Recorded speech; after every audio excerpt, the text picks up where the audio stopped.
আমার নবী যেদিন এই দেশ থেকে বিদায় হয়ে যাবে, আমার আল্লাহ জিব্রাইলকে দিয়ে প্রস্তাব পাঠাইছিলেন, ও জিব্রাইল, আমার বন্ধুর কানে খবর দাও, আমার বন্ধু এই দেশের মাটিতে থাকতে পারবে না, আমার বন্ধু এই রক্ত মাখা জমিনের মধ্যে রাখবো না, আমার বন্ধুর দেহ আমার আরশের ডাইন পাশে দাফন করব।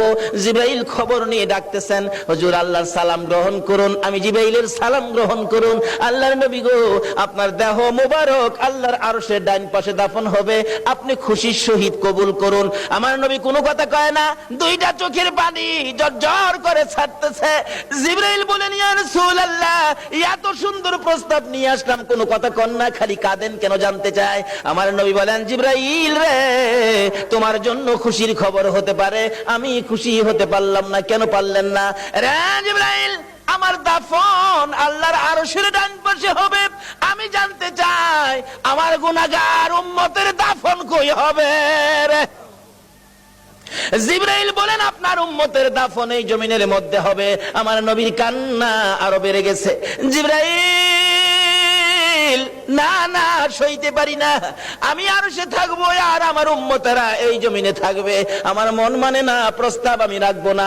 আমার পক্ষ থেকে একটা প্রস্তাব আমার প্রভুর দরবারে তুলে ধরো।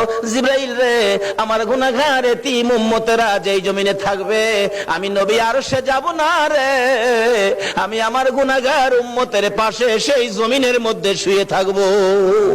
আরে দয়ালো নবী, প্রেমের ছবি আর আসবে না জগতে, আমার দয়ালো নবী, প্রেমের ছবি আর আসবে না।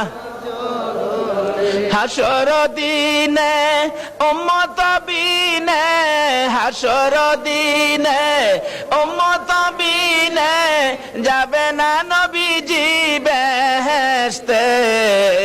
দয়ালো নবী, প্রেমের ছবি আর আসবে না জগতে, আমার দয়ালো নবী, প্রেমের ছবি আর আসবে না। 63 সাল জিন্দেগি কাটছে বলে উম্মতি, 63 সাল জিন্দেগি কাটছে বলে, এখনো কান্দে শুয়ে মদিনাতে নবী, এখনো কান্দে শুয়ে মদিনাতে। দয়ালো নবী, প্রেমের ছবি আর আসবে না জগতে, আমার দয়ালো নবী, প্রেমের ছবি আর